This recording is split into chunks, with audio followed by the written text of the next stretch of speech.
Čau lidi, my jsme kapela Poslední krok a teď vám o nás něco řekne Tomáš. A Michal.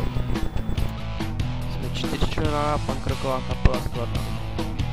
Nechceme zaujmout jenom tebe a nebo tebe, ale taky sebe.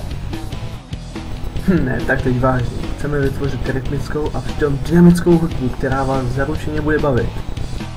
A pokud ne, vrátíme vám vaše peníze. Teď vám řekne něco o těch vošoustech, co hrajou s náma.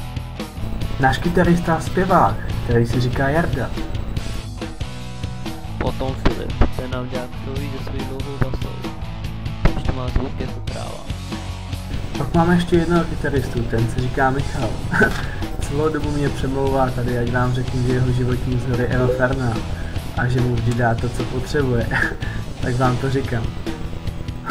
To je prostě náš guitar playboy.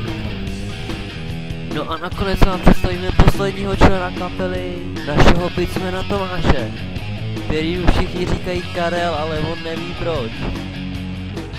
Pokud nás chcete do budoucna podpořit a vidět nás na živých koncertech, tak čekujte náš Facebook a stránky na Benzovi.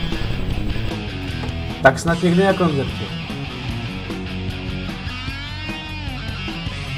Víc brzy na DVD a VHS.